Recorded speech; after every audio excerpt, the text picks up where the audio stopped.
Guys, welcome back to my channel earth mom Dehradun. मैं हूं ज्योति और वेलकम है आप सभी का मेरे चैनल में। अगर इस वीडियो के माध्यम से आप चैनल में नए जुड़े हैं तो प्लीज़ चैनल को सब्सक्राइब ज़रूर कीजिए। साथ में नीचे एक बेल नोटिफिकेशन है, इसको भी हिट कर दीजिए ताकि मेरे आने वाली हर वीडियो का नोटिफिकेशन आप सभी को सबसे पहले मिल जाएगा। तो चलिए इसी के साथ हम लोग आज का रिएक्शन वीडियो शुरू करते हैं। और अगर आपको ये कुर्ता सेट पसंद आ रहा है जो कि नायरा कट है, साथ में इसके एक दुपट्टा है जो अभी फिलहाल मैं पहनना भूल गई हूँ, तो आप लोगों को कम्युनिटी में इसका लिंक मिल जाएगा। आप वहाँ पे जाके एक बार से चेकआउट कर सकते हैं। बहुत ही ब्यूटीफुल है, कॉटन में है और पार्टी वेयर भी है। लेसेस भी बहुत सुंदर है, वर्क भी बहुत अच्छा हुआ है, तो आप एक बार इसे चेकआउट कर लीजिएगा। चलिए वीडियो में बढ़ते हैं आगे।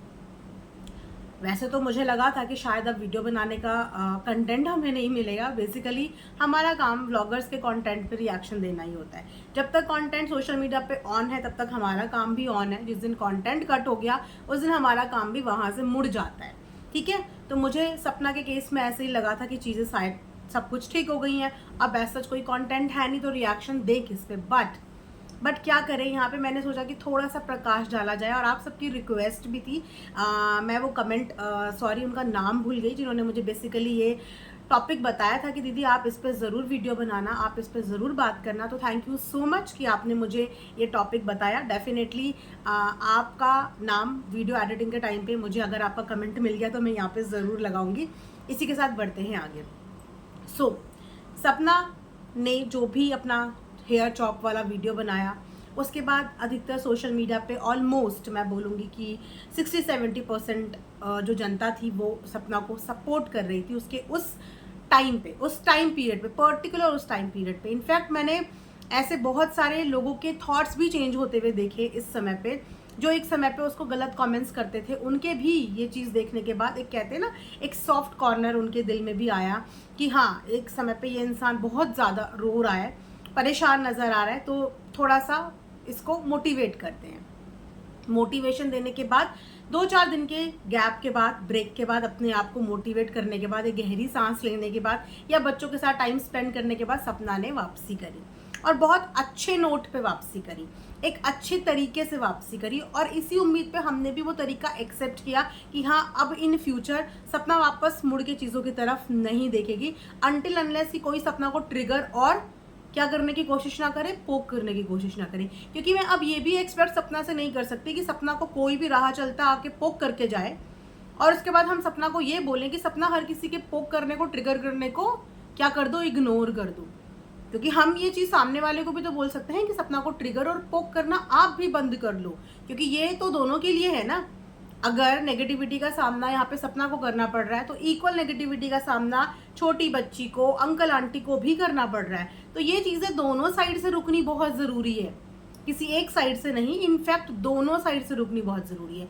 अब आप सोचिए कि एक इतना सेंसिटिव वो वीडियो था, इतना सेंसिटिव वीडियो कि जो इंसान शायद सपना को पहले कभी देखता भी नहीं होगा, उसने भी जब वो वीडियो देखी तो वो भी घबरा गए थे। लेकिन उस चीज़ का किस तरीके से मजाक उड़ाया है छोटी बच्ची ने। अभी जब छोटी बच्ची ने एक वीडियो लेके आया था ना, जहाँ पे वो ये बोल रही थी कि मैं सामने वाले का कभी जिक्र नहीं करती, मैं उसकी कभी बात नहीं करती, मैं अपनी वीडियो में उसे कभी याद नहीं करती, मैं कुछ भी नहीं करती, मैं उसका नाम भी नहीं ले रही हूँ, मैं सिर्फ अपनी वीडियो बना रही हूँ। तो अब इस बात पे क्या कहना चाहेंगी वो छोटी बच्ची जिसने अभी दावा किया था कि मैं ऐसा कुछ भी नहीं करती हूँ। Action speaks louder than voice. आपने सुना होगा ना, ये आपके जो एक्शंस है ना वो आपकी आवाज़ से ज़्यादा चीज़ें बयान कर देते हैं। और यहाँ पे हमेशा छोटी बच्ची का पैटर्न ही यही है कि मुंह से कुछ नहीं बोलना लेकिन एक्शन में सब कुछ दिखाना। क्या ये चीज़ आम जनता को समझ में नहीं आती है? बिल्कुल समझ में आती है जनता को ये चीज़ें। ऐसे ही जनता किसी पे नाराज़ नहीं होती है। कुछ होते हैं जो नाराज़गी में अपना कहते हैं ना, लिमिट पार कर देते हैं। उस चीज़ को देखो मैं अप्रिशिएट नहीं करूँगी। अगर आपको अपना कोई भी ओपिनियन रखना है, चाहे किसी के लिए भी रखना है, तो आप एक अच्छे तरीके से भी अपनी बात, मैसेज कन्वे कर सकते हैं कमेंट सेक्शन में।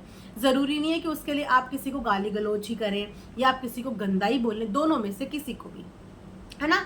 तो वहाँ पे छोटी बच्ची ने दावे किए थे, लेकिन बहुत बार छोटी बच्ची ने ऐसी चीज़ें करी हैं जिसकी वजह से सपना को प्रॉब्लम हुई है। ज़बरदस्ती का बहुत ज़्यादा प्यार दिखाना, बहुत ज़्यादा क्लोजनेस दिखाना, जो कि आज तक के इतने लंबे व्लॉगिंग के टाइम पीरियड में हमने कभी नहीं देखी थी। छोटी छोटी चीज़ों में टोंट मारना, कभी चीज़ों के माध्यम से, कभी काम के माध्यम से, क्या वो चीज़ें जनता को समझ में नहीं आती? चलो अब तो इतना बड़ा बवाल हो गया, इतना बड़ा बवाल हो गया। इस बवाल के बाद तो सामने वाली बंदी शांत हो सकती थी, लेकिन नहीं, सामने वाली बंदी शांत नहीं हुई।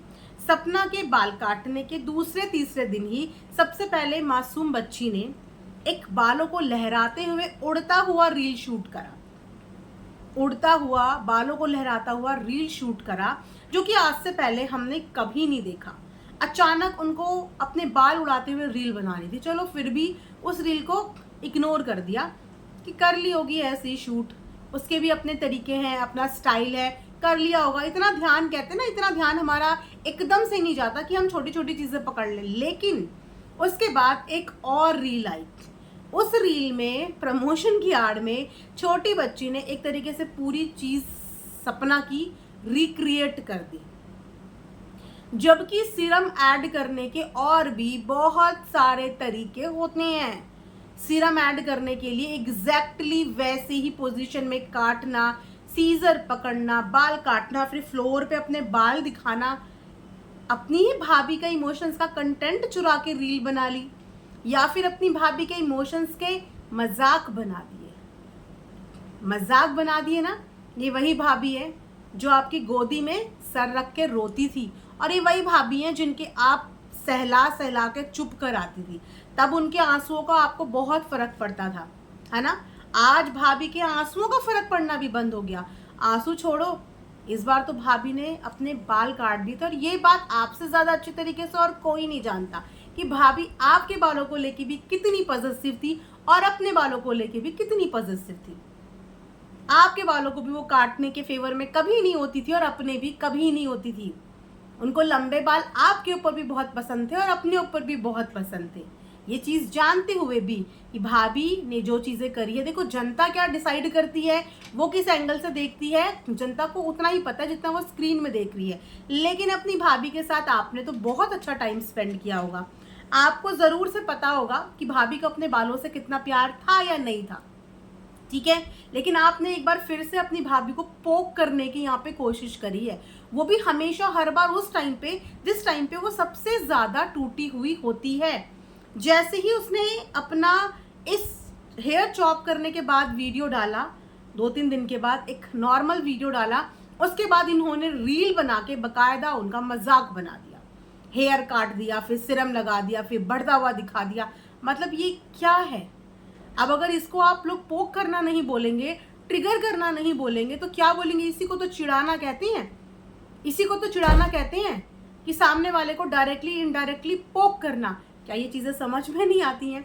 इतना छोटा बच्चा तो यहाँ कोई भी नहीं है कि छोटी बच्ची ये समझ रही होगी कि हम सब यहाँ पे छोटे बच्चे हैं, कि हमें ये पैटर्न समझ में नहीं आ रहा है कि भाभी को किस तरीके से पोक करना है, किस तरीके से उनका मजाक बनाना है, कि मैं उनका मजाक बना लूं, उनकी तरह हेयर कट करके दिखा दूं, और फिर वो वहां से आए और फिर मुझसे लड़ें, या फिर वो मुझे कुछ बोलें और फिर मैं एक माइनर बच्ची का कार्ड प्ले कर लूं कि मैं छोटी बच्ची हूँ, मुझे जानबूझ के डिस्टर्ब किया जा रहा है, मैं करियर पे फोकस ना कर पाऊँ इसीलिए मुझे डिस्टर्ब किया जा रहा है, मुझे पढ़ने नहीं देना चाहते, या फिर मुझे घर से बाहर करना चाहते हैं। फिर यही कार्ड आ जाए, घूम फिर के फिर अंकल आंटी का कार्ड खेला जाता है कि मुझे अंकल आंटी से दूर करना चाहते हैं। मैं एक बार फिर बोलती हूँ कि अंकल आंटी से इस छोटी बच्ची को दूर करने का मोटिव किसी भी जनता का नहीं होगा। उनके लिए तो बहुत अच्छी बात है कि उनकी जो उम्र है उस उम्र में चलो उनके साथ कोई तो मौजूद है, लेकिन जनता का सिर्फ एक कंसर्न है कि जब आप उस घर में हैं तो उस घर में वो बच्चियों का आना क्यों बैन करवा दिया, जब आप उस घर में हैं तो भाभी का आना क्यों बैन करा दिया। परमानेंट रखना तो बहुत दूर की बात है कि आप अपनी भाभी को अपने साथ वहां पे ले आओ, बच्चों को साथ ले आओ, वो तो बहुत दूर की बात है। लेकिन यहाँ तो उनके आने जाने पे भी पाबंदी लगा दी कि अब एक दादी एक दादा अपनी पोतियों से भी नहीं मिल पाएंगे, इस चीज पे भी पाबंदी लगा दी गई यहाँ पे। और उसके बाद अब बाल काट काट के रील बना के भाभी को चिढ़ाने वाला। तो यहाँ पे मैं सपना को ये बोलूंगी कि आप किसी के चिढ़ाने में चिढ़ना नहीं।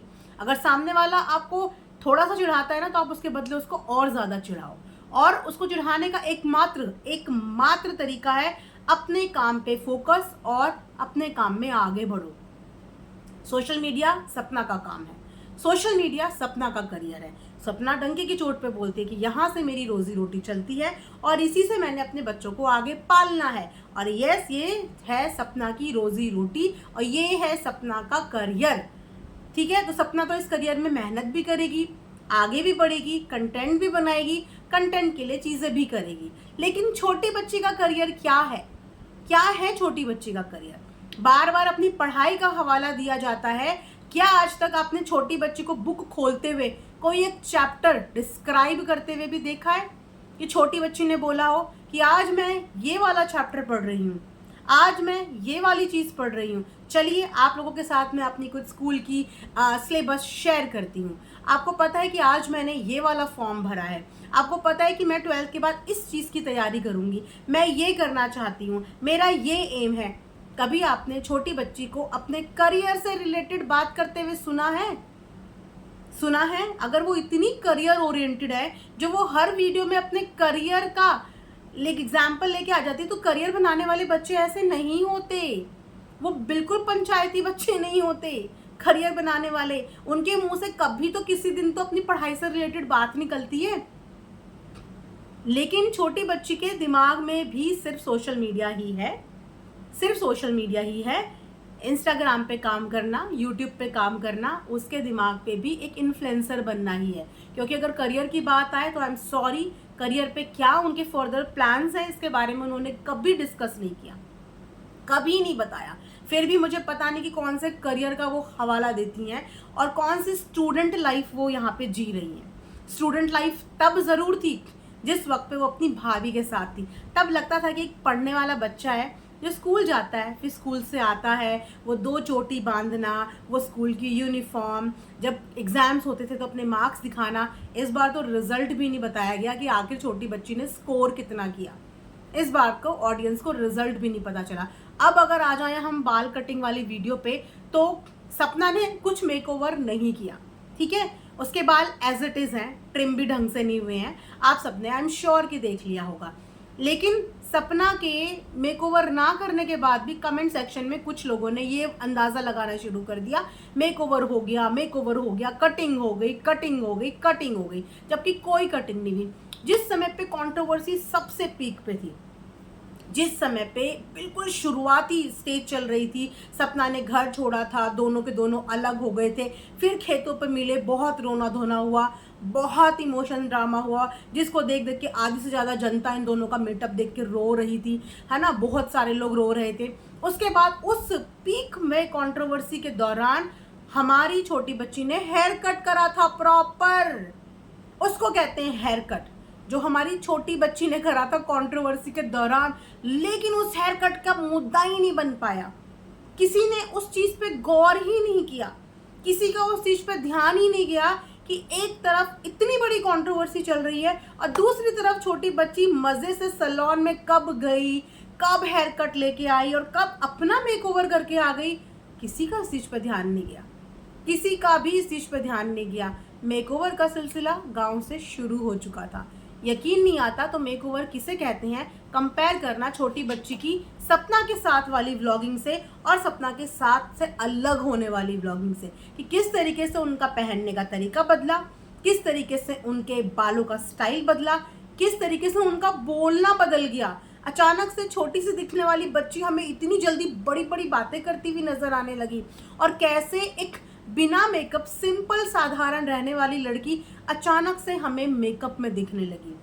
जो सपना की प्रेजेंस में ऐसा कभी नहीं होता था, वो एक्चुअल में इसको बच्ची ही बना के रखती थी।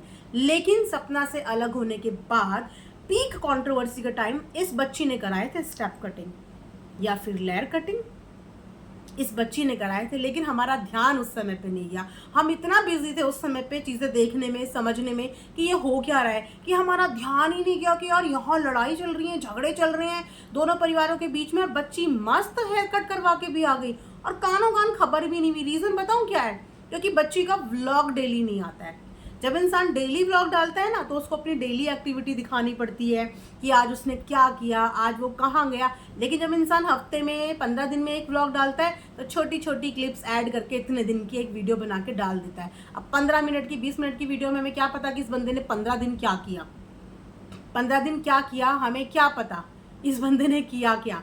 तो ऐसा होता है, कब सैलून गए, कब पार्लर गए, कब क्या हो रहा है ज़िंदगी में, कब कौन सा मेकओवर हो रहा है, हमें कुछ नहीं पता होता। हमें 15 मिनट 20 मिनट का व्लॉग दिखता है, कभी आंटी को प्यार करते हुए, कभी आंटी को चुप कराते हुए, कभी आंटी के इमोशंस पे शूट करते हुए, कभी अंकल को बिठाते हुए, कभी उनके लिए वो ले जाते हुए, बस इतना दिखता है। उसके अलावा एक्चुअल में वहाँ पे क्या हो रहा है, पूरी तरीके की व्लॉगिंग हमारे साथ शेयर होती ही नहीं है, शेयर होती ही नहीं है। तो उसको कहते हैं मेकओवर, जो छोटी बच्ची ने उस कंट्रोवर्सी के दौरान किया था जिस समय पे दोनों परिवारों के बीच में एक बहुत बड़ी जंग चल रही थी। उस समय पे ये बेफिक्र होकर अपने मेकओवर पे ध्यान दे रही थी, नए नए कॉट सेट पहन रही थी, नया नया हेयर कट करा रही थी, राइट। तो जब बात होती है तो फिर बात अगली पिछली सब याद आती है ना, सब याद आती है। तो वही चीज़ एकदम से याद आ गई, एकदम से छोटी बच्ची की रील देखते हुए, कि छोटी बच्ची को सीरम का प्रमोशन भी बिल्कुल सही टाइम पे आया, बाल काटने का आइडिया भी बिल्कुल सही समय पे आया, और सारे आइडियाज़ इनको बहुत सही समय पे क्लिक करते हैं, राइट। बस इतना कंट्रोल अपने ऊपर कर ले कि दुनिया में कोई भी चीज़ उसको चिढ़ा ना पाए। चिढ़ा ना पाने का सबसे अच्छा रीज़न है कि सामने वाले को देखना ही बंद कर दो।